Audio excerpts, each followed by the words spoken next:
Riavako malala ho mitompo ho aminareo mandrakarivany ny fahasoavana sy ny fiadanany Jesoa Kristy tompontsika. Amen. Miteny aminao ny tenin'Andriamanitra. Miteny aminao ny tenin'Andriamanitra arak'izay hitantsika mofinaina anio ao amin'ny bokin'ny Deoteronomia toko 4 ny andininy 2:30 hatramin'ny 4:40.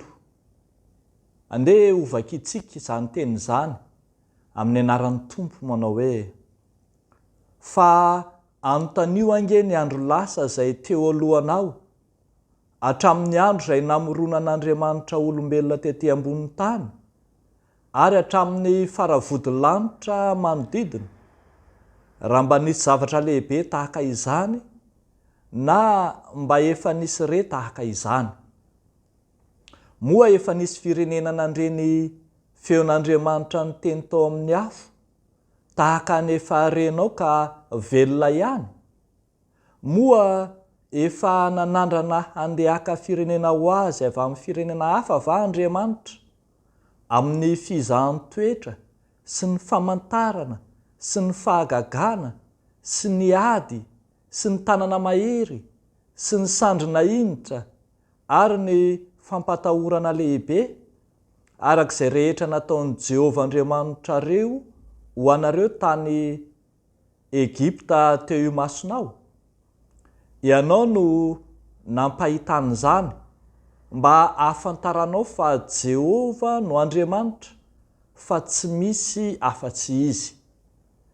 Avy tany an-danitra no nampandrenesany anao, ny feony ananarany anao, ary teo ambonin'ny tany no nanehoany anao ny afony lehibe, ary ny teniny efa renao avy tao afovoan'ny afo. Ary satria tia ny razanao izy, ka nifidy ny zanany mandimby azy, dia izy no nitondranao nivoaka avy tany Egipta tamin'ny heriny lehibe, androahany eo anoloanao firenena maro izay lehibe sy mahery noho ianao, mba hampidirany anao sy hanomezany anao ny taniny ho lova tahaka ny amin'izao anio izao koa. Koa aoka ho fantatrao anio, ka tsarovy ao am-ponao fa Jehovah no Andriamanitra, any amin'ny lanitra ambony sy ety amin'ny tany ambany, ka tsy misy afa-tsy izy.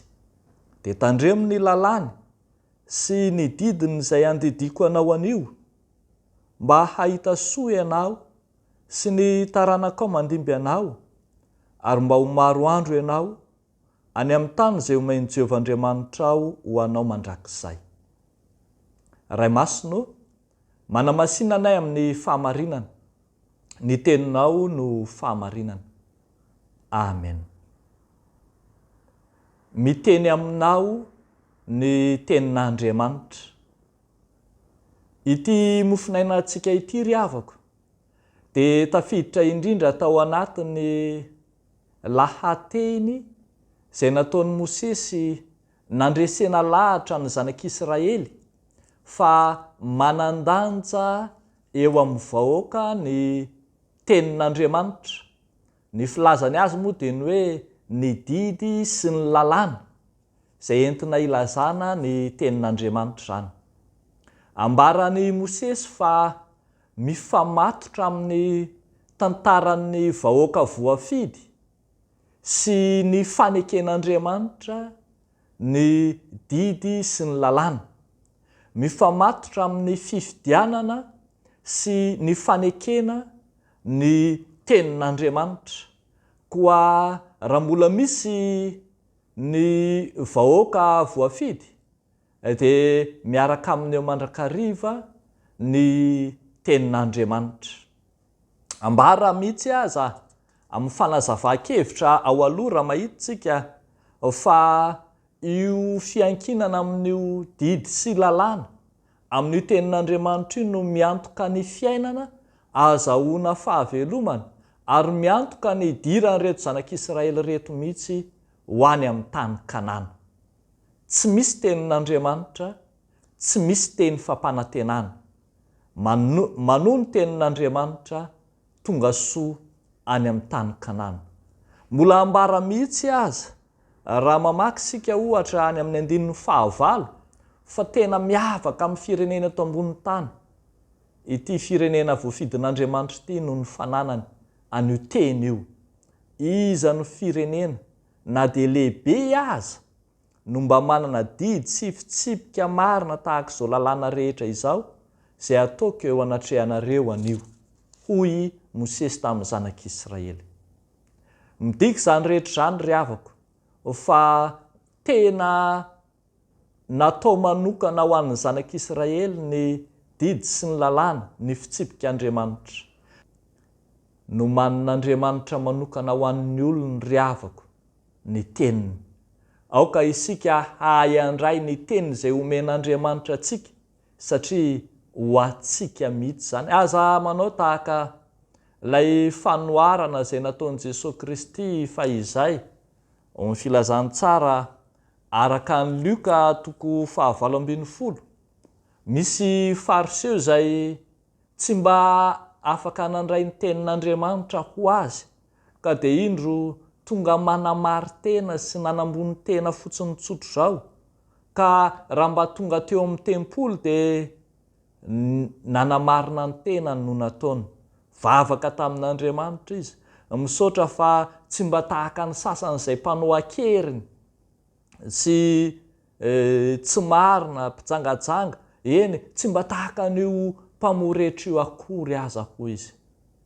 Fa mety eza kosa ianao hanao tahaka ilay mpamoretra izay heverina fa mpanota sy olona maloto, izay nijanona teny lavitra eny ary heverina fa mandotratra miandrandra ny lanitra ka mangataka fifonana amin'Andriamanitra hoe Tompo, mamondrafo amiko mpanota.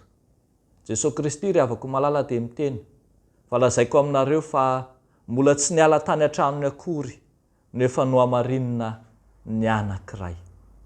Ho anao koa meteza andray koa anao ny tenin'Andriamanitra izay omeny anao. Aza fatra-pandà na fatra-piala na fatra-piodina amin'izay ambara ny tenin'Andriamanitra fa ho anao mihitsy no ambara ny tenin'Andriamanitra. Indraindray tsika velom-panontaniana ihany, indraindray raha tody zava-manahirana, raha tody zava-tsatra, raha indrindra fahoriana ka manontany tena mane Tompo fa maninona noho izany no zohino izao zavatra rehetra izao. Ty tenin'Andriamanitra ity anankiray izay omen'Andriamanitra ho anao. Izao mivaly tenin'Andriamanitra eo amin'ny 4:30 manao hoe: moa efa nanandrana andeha haka firenena ho azy avy amin'ny firenena hafa va Andriamanitra, amin'ny fizahan-toetra, amin'ny famantarana, amin'ny fahagagana, amin'ny ady, amin'ny tanana mahery sandrina indra, amin'ny fampatahorana lehibe.